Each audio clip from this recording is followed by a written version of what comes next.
Hello students, मेरा नाम अरुण शर्मा है और आज हम क्लास 11 के कॉम्प्लेक्स नंबर को आगे डिस्कस करने वाले हैं। इससे लास्ट वीडियो में मैंने कॉम्प्लेक्स नंबर के एक्सरसाइज 5.1 के कुछ क्वेश्चन डिस्कस किए थे।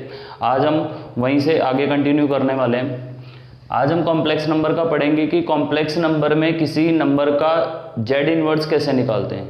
ठीक है, तो सबसे पहले हम बात करते हैं कि मान लेते हैं कि let z is equal to a plus iota b. मेरे पास एक कोई कॉम्प्लेक्स नंबर है, तो सबसे पहले हम इसके बात करते हैं कॉन्जुगेट पर कि कॉन्जुगेट है क्या। सबसे पहली बात तो ये है कि मैं आपको बताना चाहता हूँ कि कॉन्जुगेट को सबसे पहले जेड बार से डिनोट करते हैं। कॉन्जुगेट को जेड बार से डिनोट करते हैं और इसको निकालने का फॉर्मूला होता है ए माइनस आयोटा बी। अगर आपने number a plus iota b माना है तो कुछ नहीं करना, जो उसका इमेजिनरी पार्ट है उसका अगर प्लस साइन है तो माइनस हो जाएगा, अगर यहाँ पे माइनस है तो प्लस हो जाएगा। बस आपको इतना करना है। और ये होता ये है कि ये कोई भी एक अगर किसी कॉम्प्लेक्स नंबर को अगर आप ए प्लस आइटा बी से डिनोट कर रहे हैं तो उसकी जस्ट मिरर इमेज होती है कॉन्जुगेट। ठीक है, इसके बाद हम लोग क्या करते हैं, अब हम निकालते हैं इसका मॉडुलस।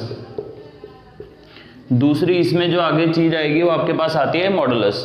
मॉडुलस का मतलब क्या होता है? मॉडुलस निकालने का मतलब ये होता है किसी कॉम्प्लेक्स नंबर का उसके ओरिजिन से कितना डिस्टेंस है, कितना उसका मैग्नीट्यूड है। तो मॉडुलस अगर मैं निकालूं तो मॉडुलस निकालने के लिए हमें क्या करना है, मॉड जेड निकालना है। तो मॉड जेड का फॉर्मूला हो जाएगा अंडर रूट ए स्क्वायर प्लस बी स्क्वायर। क्या किया मैंने, मॉड जेड निकालने का फॉर्मूला है अंडर रूट ए का स्क्वायर प्लस बी का स्क्वायर, यानी आइटा को वहीं छोड़ देंगे। अभी मैं पूरा इसको आर्गेंट प्लेन जब बनाऊंगा तो मैं इसको समझाऊंगा कि ये है क्या। और तीसरी चीज हमारे पास आती है मल्टीप्लिकेटिव इनवर्स। अब मल्टीप्लिकेटिव इनवर्स निकालने का फॉर्मूला क्या होता है? मैंने बात तो मल्टीप्लिकेटिव इनवर्स की थी, तो मल्टीप्लिकेटिव इनवर्स निकालने का मेरे पास फॉर्मूला होता है, इसको हम डिनोट करते हैं यहाँ पर जेड टू द पावर -1, यानी जेड इनवर्स से जेड इनवर्स निकालने का फॉर्मूला होता है Z bar upon mod of Z का whole square. Z inverse is equal to mod of Z bar upon mod of Z का होल स्क्वायर। ठीक है स्टूडेंट्स, इतना करने के बाद हम थोड़ा इसका बेसिक्स पे और बात करते हैं।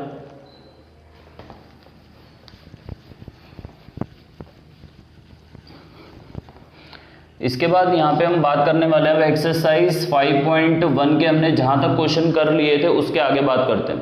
एक्सरसाइज 5.1 के हमने क्वेश्चन नंबर 10 तक कर लिए थे। क्वेश्चन नंबर 11 है फाइंड द मल्टीप्लिकेटिव इनवर्स। आपको निकालना है, पहला क्वेश्चन है 11th। लेट कर लेते हैं, let z is equal to 4 - 3 iota. ये कोई एक कॉम्प्लेक्स नंबर है जिसका मुझे मल्टीप्लिकेटिव इनवर्स निकालना है। तो मल्टीप्लिकेटिव इनवर्स निकालने का मैं आपको भी फॉर्मूला बता चुका हूँ। ठीक है, तो सबसे पहले हम इसका जेड बार निकाल लेते हैं, तो 4 + 3 आयोटा हो जाएगा। देन उसके बाद इसका मॉडुलस भी निकाल लेते हैं, अंडर रूट ए स्क्वायर प्लस बी स्क्वायर, तो यानी 4 का स्क्वायर 16 और -3 का स्क्वायर करोगे तो कितना हो जाएगा, -3 का स्क्वायर कुल मिलाकर हमारे पास आ जाएगा 25, यानी कितना 5। तो यानी कि मॉड जेड की वैल्यू हमारे पास आ गई 5। ठीक है जी, या तो आप इसमें एक काम ये भी कर सकते हो कि आपके पास वहां पर मॉड जेड का स्क्वायर होता है ना, तो इस पर अंडर रूट मत लगाएं, तो सीधे सीधे आ जाएगी आपके पास वैल्यू कितनी 25। ठीक है, तो z inverse is equal to हो जाएगा z bar upon mod of Z का होल स्क्वायर। जेड बार हमारे पास है ही पहले कितना 4 + 3 आयोटा और नीचे हो जाएगा 25। इसे आप सेपरेट कर लो ए प्लस आयोटा बी की फॉर्म में, तो 4/25 + 3 आयोटा अपॉन 25। ये आपका क्या हो जाएगा, सिंपली आंसर। क्वेश्चन नंबर 2 देखते हैं। इसका क्वेश्चन नंबर 12 है। 12th में आपको क्या करना है, 12th में आपको दिया है let z is equal to under root 5 + 3 iota. ये क्वेश्चन है, अंडर रूट 5 + 3 आयोटा, इसका मुझे कॉम्प्लेक्स नंबर निकालना है। तो सॉरी, इसका मुझे जेड इनवर्स निकालना है। तो जेड बार पहले निकालेंगे अंडर रूट 5 - 3 आयोटा। देन उसके बाद हम निकालेंगे मॉड जेड का होल स्क्वायर, ए का स्क्वायर, सॉरी अंडर रूट मत लगाइएगा क्योंकि ऑलरेडी होल स्क्वायर लगा चुके हैं। तो रूट 5 का स्क्वायर 5, फिर -3 का स्क्वायर, तो 5 + 3 का स्क्वायर 9, यानी कितना हो जाएगा 14। तो मॉड जेड के स्क्वायर की मॉडुलस भी आ गया। बस उसके बाद जेड इनवर्स का फॉर्मूला लगाएंगे हम, z inverse is equal to कितना हो जाएगा अंडर रूट 5 - 3 आयोटा और दोनों के नीचे 14 लिख देंगे। तो ये हमें ए प्लस आयोटा बी की फॉर्म में मिल जाएगा। ठीक है स्टूडेंट्स, नेक्स्ट क्वेश्चन देखेंगे। अब इसके बाद इसका क्वेश्चन नंबर 13 है। क्वेश्चन नंबर 13 है मेरे पास, z is equal to minus iota. z is equal to सिर्फ गिवन है माइनस आयोटा, मुझे इसका z इनवर्स निकालना है। तो उसके लिए सबसे पहले z बार निकालते हैं। रियल पार्ट इसके अंदर 0 है तो सीधे क्या करेंगे, प्लस आयोटा हो जाएगा ना ये, क्योंकि पता है आपको सिर्फ इमेजिनरी पार्ट का साइन चेंज होगा तो ये प्लस हो जाएगा। उसके बाद मॉड ऑफ z का होल स्क्वायर निकालेंगे तो कितना हो जाएगा, माइनस ये +1 है तो +1 का स्क्वायर यानी कितना हो जाएगा 1। इसका कोफिशिएंट 1 ले सकते हैं, रियल पार्ट 0 है इसलिए उसको मैंने लिया नहीं। और उसके बाद z इनवर्स निकालते हैं तो ये हो जाएगा आपका z bar upon mod of z का होल स्क्वायर। z बार मेरे पास आयोटा है और मॉड z का स्क्वायर मेरे पास 1 है तो आंसर हो जाएगा आयोटा। ठीक है स्टूडेंट्स, ये इसके कुछ क्वेश्चन थे, जितने भी थे मैंने सारे करा दिए। अब बात करते हैं नेक्स्ट क्वेश्चन पे। इसके बाद हम बात करने वाले हैं एक्सरसाइज फर्स्ट के क्वेश्चन नंबर 14 पर। वो हमें दिया है, इसमें express the following expression in the form of a plus iota b. आपको a प्लस आयोटा बी की फॉर्म में चेंज करना है और वो हमें दिया है 3 प्लस आयोटा 5, फिर है 3 माइनस आयोटा 5 और नीचे है फिर √3 plus √2 iota, 3 plus √2 iota minus √3 minus iota √2, ये आपको दिए। ठीक है, हमें इसे a प्लस आयोटा बी की फॉर्म में चेंज करना है तो करते हैं। इसमें देखेंगे तो a प्लस आयोटा बी, फिर उसके बाद a माइनस आयोटा बी। तो क्या मैं इसको a square minus b square का फॉर्मूला बना सकता हूँ? बिल्कुल। यहाँ पे देखेंगे a plus iota b, a minus iota b, तो इसे हम लिख सकते हैं a का स्क्वायर यानी कि किसका फॉर्मूला बन जाएगा, a का स्क्वायर यानी कि 3 का स्क्वायर, फिर माइनस आयोटा √5 का होल स्क्वायर और नीचे a प्लस b, फिर minus a minus iota √2, minus plus हो जाएगा, √3 से √3 कैंसिल हो जाएगा, √3 का स्क्वायर 9, आयटा स्क्वायर की वैल्यू -1 होती है तो माइनस प्लस, ये √5 √2 और √2 आयोटा हो जाएगा, ऐड हो जाएगा 9 और इसमें 3 का, हाँ ये √5 का स्क्वायर 5 हो जाएगा और ऐड हो जाएगा 9 और 5 14/2 आयोटा हो जाएगा। अब हमें पता है कि हम किसी चीज़ को रैशनलाइज तब करते हैं जब अपॉन में वैल्यू अंडर रूट में आती है, तो यहाँ पे √2 भी आयोटा और आयोटा की वैल्यू भी √-1 होती है, तो इसलिए दोनों को रैशनलाइज करना पड़ेगा। √-1 से √2 आयोटा से ऊपर नीचे मल्टीप्लाई कर लेते हैं तो ये हो जाएगा 14/2 आयोटा और नीचे हो जाएगा 2 2 जा 4 और आयोटा स्क्वायर की वैल्यू हो जाएगी -1, कैंसिल कर लो 2 2 जा और 2 7 जा, तो आंसर होने वाला है हमारा कितना, -7/2 आयोटा अपॉन 2। ठीक है स्टूडेंट्स, तो ये इसका हमारा आंसर हो जाएगा। आगे कुछ बेसिक्स पे बात करते हैं, देखेंगे बोर्ड पे।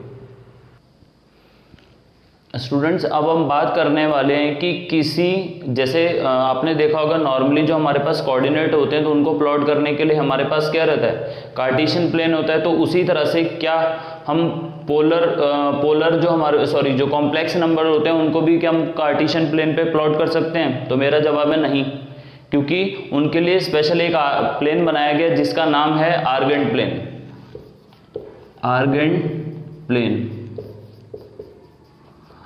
प्लेन एक ऐसा प्लेन है जो स्पेशल पर्पस के लिए बनाया गया, जिन पर आप सिर्फ कॉम्प्लेक्स नंबर को प्लॉट कर सकते हैं। ठीक है, तो देखेंगे कुछ नया नहीं है इसमें, सिर्फ नाम बदला गया, काम वही है।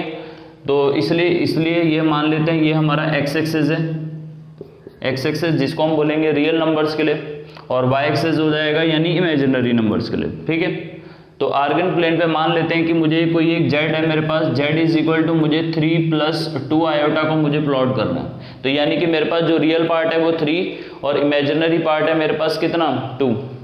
तो अगर मैं यहाँ पे मान लूँ ये 1 है, ये 2 है, ये 3, इधर -1, ये -2, ये -3 और इधर -1 -2 -3। ठीक है, और ऐसे ही ये 1, ये भी -1 -2, ये -3, ये पूरा नेगेटिव, ये पूरे y एक्सिस यानी इमेजिनरी पार्ट और ये रियल पार्ट है मेरा। अगर मुझे इसमें z इक्वल टू 3 + 2 आइटा को प्लॉट करना है तो फर्स्ट क्वाड्रेंट में आएगा, क्योंकि रियल पार्ट 2 है, इमेजिनरी पार्ट कितना है 2 है, तो 3 मेरा ये रहा और 2 मेरा ये है, तो 3,2 तो मैं यहाँ पे प्लॉट करूँगा 3,2 वैल्यू को। तो प्लॉट करने का तरीका वही है जो आप 9th या 10th क्लास में प्लॉट करते थे कोऑर्डिनेट्स को, उसी तरह से प्लॉट करना है। पर फर्क किस चीज़ का आता है, फर्क आ जाता है नाम का। यहाँ पे इसका नाम है आर्गेंट प्लेन, तो इसलिए एक चीज़ समझ लीजिए, कभी भी आपको किसी कॉम्प्लेक्स नंबर को प्लॉट करना है तो उसके लिए आप उसको कार्टेशियन प्लेन नहीं बोलेंगे, उसको आर्गेंट प्लेन कहा जाएगा। ठीक है, आगे बात करते हैं कि इसी के थ्रू हम किसी कोऑर्डिनेट्स के हम उसको पोलर फॉर्म में कैसे चेंज करते हैं, उस पर बात करते हैं। अब स्टूडेंट्स, मैं जिस टॉपिक पर बात करने वाला हूँ वो एग्जाम के लिए वेरी इंपॉर्टेंट है, पर इस साल कोरोना की वजह से ये टॉपिक सीबीएसई ने एग्जाम से स्किप की है, तो फिर भी हम थोड़ा इसके बारे में बेसिक्स डिस्कस करेंगे। इसका मैं अलग से, जब ये चैप्टर कंप्लीट हो जाएगा तो लास्ट में इसका एक्सरसाइज का वीडियो एक अलग से बनाने वाला हूँ, क्योंकि अभी नहीं तो नेक्स्ट ईयर तो ये वीडियो काम आएगा ही आएगा आपके। ठीक है, तो फिलहाल हम इसके सिर्फ बेसिक पे बात करते हैं अभी कि इसमें पोलर फॉर्म और पोलर कोऑर्डिनेट्स को कैसे निकाला जाता है। ठीक है, तो बोर्ड पे देखेंगे। मान लीजिए कि मेरे पास ये एक आर्गेंट प्लेन है, ये x है, ये x डैश है, ये y है और ये y डैश है। ठीक है, तो मान लेते हैं ये इसका ओरिजिन है, ये O ओरिजिन है। यहाँ से मैंने कुछ डिस्टेंस पर, कुछ x एक्सिस से कुछ डिस्टेंस पर ये मैंने xy पॉइंट्स ले लिए। क्या ले लिए मैंने? xy पॉइंट्स ले लिए। अब मैं अगर आपसे पूछूं x डिस्टेंस है, तो x डिस्टेंस होने का मतलब क्या है कि मेरे पास x की वैल्यू अगर, या इसको थोड़ा और अच्छे में समझाता हूँ। मान लेते हैं यहाँ पर इसी को सेम दूसरे तरीके से ले लेते हैं। ये आपका x है, ये x डैश है, ये y है और ये y डैश है। मान लेते हैं यहाँ पे मेरे पास एक पॉइंट्स हैं जिनके कोऑर्डिनेट्स हैं 2,1। 2, मतलब x की वैल्यू 2 है और y की वैल्यू 1 है, तो x की वैल्यू 1, y की वैल्यू 2, तो x की वैल्यू 2 ये हो गई और y इधर से 1 ये रहा।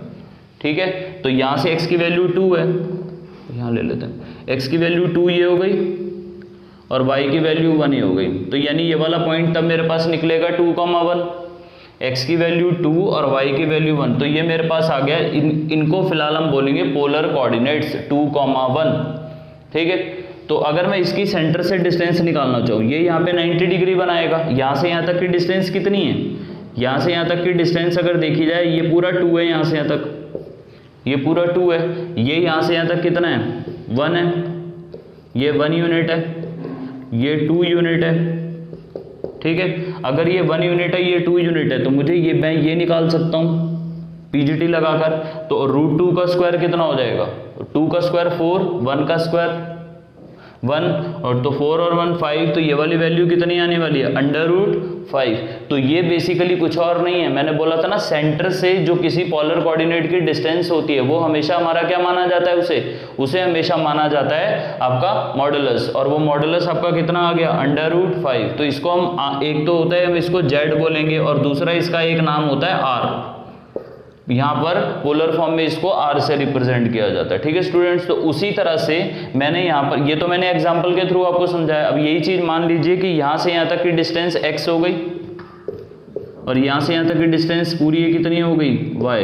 तो क्या मैं इसके ये कोऑर्डिनेट्स निकाल सकता हूँ ओरिजिन से? इसका नाम p मान लो, पोलर कोऑर्डिनेट्स है तो p से रिप्रेजेंट करते हैं इसको। ठीक है, तो p के कोऑर्डिनेट्स मुझे निकालने हैं, तो ये फॉर्मूला r = कितना आने वाला है? x² + y²। याद करो, अब इससे पहले जो मैंने क्वेश्चन कराए थे उसमें r = √x² + y² इसकी ही वैल्यू आई थी, अगर ये 90 डिग्री है तो। ठीक है, तो वो जो मॉडुलस आपको बताया था वो इस तरह से निकलता है जब हम इसको रिप्रेजेंट करते हैं। ठीक है, मान लो अब इसमें एक चीज मान लेते हैं कि अगर ये वाला एंगल इसका थीटा है, ये वाला एंगल अगर इसका थीटा है, तो ये कितना होने वाला है? ये थीटा है, तो इसके सामने ये परपेंडिकुलर हो जाएगा, ये परपेंडिकुलर हो जाएगा और ये आपका बेस हो जाएगा। ठीक है, तो मान लीजिए मुझे यहाँ पे पोलर कोऑर्डिनेट्स जो हम बोलते हैं ना, पोलर कोऑर्डिनेट्स को हम ट्रिग्नोमेट्रिक फॉर्म में लिखते हैं हमेशा। तो उसको लिखने का फॉर्मूला है कि आप इसको x मान लो, इसको y, और ये एंगल थीटा है। अगर आपको इस थीटा के रिस्पेक्ट में वैल्यू चाहिए तो सबसे पहले आप साइन थीटा का फॉर्मूला लगाएं। सबसे पहले मैं साइन थीटा की वैल्यू अगर निकालता हूँ तो साइन थीटा की वैल्यू कितनी आती है? साइन थीटा का फॉर्मूला क्या होता है वैसे? साइन थीटा = होता है p/h। तो p हमारा कितना है यहाँ पे? ये परपेंडिकुलर है, तो y/ कितना हो जाएगा? ये r। तो यहाँ से अगर मैं y की वैल्यू निकालूँ तो कितनी आ जाएगी? r sin थीटा आ जाएगी। और वैसे ही अगर मैं दूसरी वैल्यू निकालूं किसकी, अब मैं निकालता हूँ कॉस थीटा की वैल्यू, तो कॉस थीटा आपका कितना आ जाएगा, कॉस थीटा आ जाएगा एक्स अपॉन कितना, बेस अपॉन हाइपोटेन्यूज, तो x इज इक्वल टू कितना आ जाएगा, आर कॉस थीटा। तो यानी x और y की वैल्यू मिल गई ना, मैं x और y की वैल्यू मिल गई, तो यही मेरे पोलर कोऑर्डिनेट्स हैं। x की जगह पे हम लिख सकते हैं कितना, r cos theta comma r sine theta. तो हमारे जो पोलर कोऑर्डिनेट्स हो गए, पोलर कोऑर्डिनेट्स जो हमने अभी निकाले, एक तो निकाला आर कॉस थीटा और एक आर साइन थीटा। ठीक है जी। तो सबसे पहली चीज जो अभी हमें समझ में आई कि इसके पोलर कोऑर्डिनेट्स क्या निकले, आर कॉस थीटा और एक आर साइन थीटा। ठीक है। पोलर कोऑर्डिनेट्स को निकालने के बाद, यानी कि इसमें अगर मैं आपसे पूछूं कि इसका रियल पार्ट कौन सा है, रियल पार्ट हमेशा कहलाएगा आर कॉस थीटा और इमेजिनरी पार्ट कौन कहलाएगा, आर साइन थीटा। इतना निकालने के बाद इसकी पोलर फॉर्म पे बात करते हैं। इसकी पोलर फॉर्म जो रहती है, polar form equal to z equal to a plus, मान लीजिए z equal to x plus iota y एक नंबर है। अगर मुझे इसको पोलर फॉर्म में चेंज करना है तो z is equal to x की जगह पे मैं क्या पुट करूंगा, r cos theta plus iota r sine theta. इसके बाद इसमें जेड इक्वल टू क्या कॉमन दिख रहा है मुझे, आर मैं कॉमन ले लूंगा तो बचेगा मेरे पास cos theta plus iota sine theta. तो ये जो निकल के आया हमारे पास, ये हमारे पास क्या निकल के आ गया, ये हमारे पास निकल के आ गया पोलर फॉर्म। तो पोलर कोऑर्डिनेट्स आपके हो गए r cos theta r sine theta, और हमारे पास जो पोलर फॉर्म आ गई वो होगी z equal to r cos theta plus iota sine theta. ठीक है स्टूडेंट्स, इसको अच्छे से आप एक बार रिवाइज करिए। ठीक है, अच्छे से एक बार इसको रिवाइज करो, मैं इसके बाद इसको वीडियो को आगे कंटिन्यू करता हूँ। अब स्टूडेंट हम इस चैप्टर की एक्सरसाइज 5.3 में बात करने वाले, जिसमें हमारे पास कुछ क्वाड्रेटिक इक्वेशन आपको दी आएंगी, उनमें बताना है कि उनके रूट्स आप कैसे निकालोगे, उनका जीरोस कैसे निकालोगे। तो बात करते हैं उस पर। स्टूडेंट्स अब हम बात करने वाले एक्सरसाइज 5.3 पर। 5.3 में आपको फाइंड आउट करना है solve each of the following equation, जिसमें पहला क्वेश्चन है मेरे पास X square plus 3 is equal to 0। इसमें आपको इसके जीरोस फाइंड आउट करने हैं। ठीक है, अब ये जो क्वेश्चन है, ये क्वेश्चन आपने 10th में भी सॉल्व किए थे।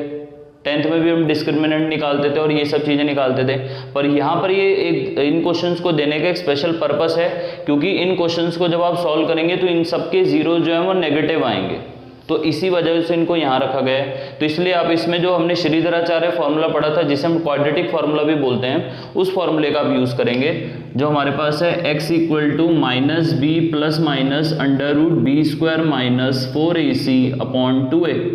इस फॉर्मूले का अगर आप इसमें इस्तेमाल करेंगे तो डायरेक्ट आपको जीरोज मिल जाएंगे। ठीक है, बट पहला जो क्वेश्चन है x square plus 3 equal to 0, तो इसको तो हम डायरेक्ट भी कर सकते हैं। एक्स स्क्वायर प्लस का 3 इधर ले जाएंगे, -3 हो जाएगा।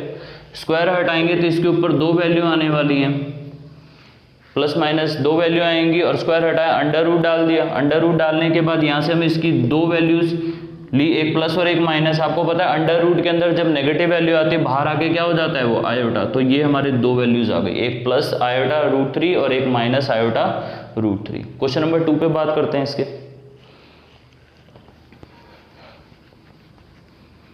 क्वेश्चन नंबर 2 देखेंगे इसका, 2x square plus x plus 1 is equal to 0। ये दिया है आपके पास, आपको इसके जीरोस फाइंड आउट करने हैं। तो अगर आप इसमें देखेंगे a इज इक्वल टू कितना है, a की वैल्यू 2 है, b की वैल्यू 1 है और c की वैल्यू भी 1 है। तो इस फॉर्मूले में डाल देते हैं x equal to minus b, b की वैल्यू 1 हो जाएगी, plus minus under root b, b की वैल्यू 1 का स्क्वायर 4 इंटू a की वैल्यू 2, c की वैल्यू भी 1 है, और नीचे 2 मल्टीप्लाई a की जगह कितना आ जाएगा 2। आगे और सॉल्व करें तो x equal to -1 plus minus 1 minus 4 2 जा 8, और नीचे हो जाएगा 2 2 जा 4। तो x equal to -1 plus minus 1 में से 8 अगर आप माइनस करेंगे तो माइनस का 7 आएगा, और तो आयोटा 7 हो जाएगा और अपॉन में 4। ये आपका इसका आंसर हो जाएगा। ठीक है स्टूडेंट्स, इस तरह के बहुत ईजी क्वेश्चंस है। मैं उसके लास्ट के जो थोड़े मुश्किल क्वेश्चन है वो करके दिखाता हूँ आपको, देखेंगे। और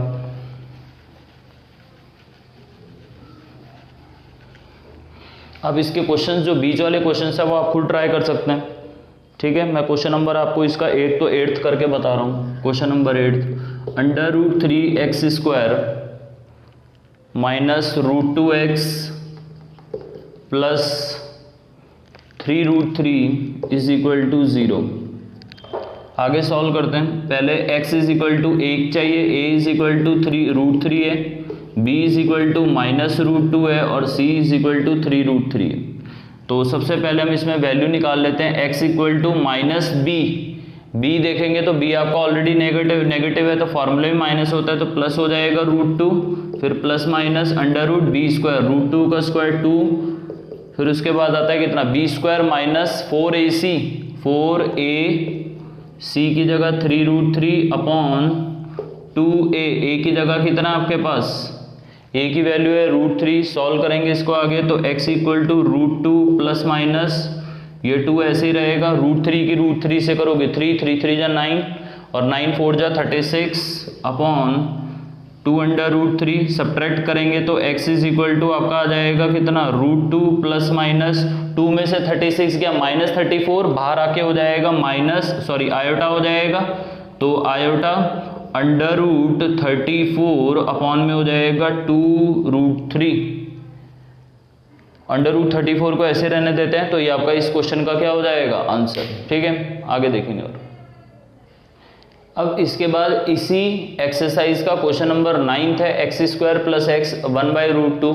स्टूडेंट्स इस क्वेश्चन को मेरे कराने का एक स्पेशली पर्पस ये है कि इस क्वेश्चन में स्टूडेंट्स क्या करते हैं कि इसको पहले एलसीएम ले लेते हैं। एलसीएम लेने की जरूरत नहीं है, आप इसको एज इट इज सॉल्व करो, एज इट इज इसकी वैल्यू क्वेश्चन में फॉर्मूले में पुट करो, आंसर मिलेगा। एलसीएम लोगे तो आंसर मैच नहीं होने वाला है, टीचर ने काट देना इसको। तो सबसे पहले a इज इक्वल टू 1 है, b इज इक्वल टू 1 है और c इज इक्वल टू 1/√2 है। तो x इज इक्वल टू फॉर्मूले में पहले आता है माइनस का b, फिर अंडर आता है कितना b² यानी 1 - 4 × 1 × c की जगह 1/√2 और नीचे 2 × a यानी 1। ठीक है, तो x इक्वल टू -1, 2 से आप √2 को कट करेंगे 2√2 बार तो प्लस माइनस हो जाएगा bracket 1 - 2√2 upon 2, x equal to minus का 1 प्लस माइनस। अब आप क्या करना है, आपको पता है कि हमें सब इन रूट्स को कॉम्प्लेक्स नंबर की फॉर्म में चेंज करना है तो आप इसके अंदर से माइनस साइन को कॉमन ले लीजिए। माइनस साइन को कॉमन लेंगे तो 2√2 पॉजिटिव हो जाएगा और 1 आपका नेगेटिव हो जाएगा और अपॉन में 2 रहने वाला है। अब इसमें जो नेक्स्ट स्टेप करने वाले हैं वो देखना कितना इंपॉर्टेंट है और बहुत अच्छा हो जाएगा आंसर भी। -1 प्लस माइनस √ माइनस साइन जैसे ही बाहर आएगा क्या हो जाएगा, ये आयोटा हो जाएगा और ये हो जाएगा 2√2 -1 अपॉन 2, ये आपका इसका आंसर हो जाएगा। ठीक है, हमें तो यही कन्वर्ट करना है ना कॉम्प्लेक्स नंबर की फॉर्म में चेंज, तो इसलिए मैंने माइनस साइन खुद कॉमन लिया। आपको इंसिस्ट करना पड़ेगा और इंसिस्ट करके इसमें से माइनस साइन को कॉमन लेना पड़ेगा और वही मैंने किया, माइनस साइन कॉमन ले लिया। और जब कभी माइनस साइन नहीं आएगा, कभी कभी तो माइनस करके आ जाता है, अगर माइनस साइन नहीं आ रहा है तो आप माइनस साइन कॉमन लेके उसे खुद से आइटा बनाएंगे। ठीक है स्टूडेंट्स, लास्ट क्वेश्चन देखेंगे आज का लास्ट क्वेश्चन है x² plus x upon √2 plus 1। अब इसको हम सॉल्व करते हैं वही फॉर्मूले से, x equal to -b, b की value 1/√2 plus minus √b², b की जगह 1/√2, 1/√2 का स्क्वायर हो जाएगा कितना 1/2, फिर -4 × a की जगह 1 और c की जगह 1 अपॉन 2 × a की जगह 1। इसको अगर हम और आगे सॉल्व करें तो x equal to -1/√2 plus minus LCM लेंगे तो 1 - 4 2 जा 8 अपॉन में आने वाला है 2 और आगे अगर हम इसे हमने b का स्क्वायर किया b² - 4ac। ठीक है, और आगे सॉल्व करते हैं, नीचे 2 आ जाएगा तो x इक्वल टू -1/√2, 8 में से 1 गया, ये तो डायरेक्ट ही आ रहा है, माइनस का साइन तो प्लस माइनस का आइटा √7 अपॉन √7 ऊपर अलग कर लेते हैं, नीचे का √2 एलसीएम लेने में हेल्प हो जाएगी। इसके बाद हम क्या करते हैं, इसका एलसीएम ले लेते हैं तो x इज इक्वल टू, अगर इस √2 को मैं एलसीएम लूँ तो अपॉन में चला जाएगा तो ये 2√2 और -1 प्लस माइनस आयोटा √7, तो ये आपका इसका फाइनल आंसर हो जाएगा। ठीक है स्टूडेंट्स, आज हमने बहुत सारी चीज़ें इसमें डिस्कस कर ली हैं, तो अगर आपको ये अच्छे से समझ में आ गया हो तो ठीक है, नहीं अगर इसमें कुछ चीज़ों में डाउट है तो प्लीज़ मुझे मैसेज कर सकते हैं, नीचे कमेंट करें और मेरे चैनल को ज़्यादा से ज़्यादा सब्सक्राइब करें। आपके सपोर्ट की मुझे बहुत ज़्यादा ज़रूरत है ताकि मैं यूट्यूब पर लाइव आ सकूं। ठीक है स्टूडेंट, तो ज़्यादा से ज़्यादा सब्सक्राइब करें चैनल को और अपने फ्रेंड्स के साथ शेयर भी करें। Thank you.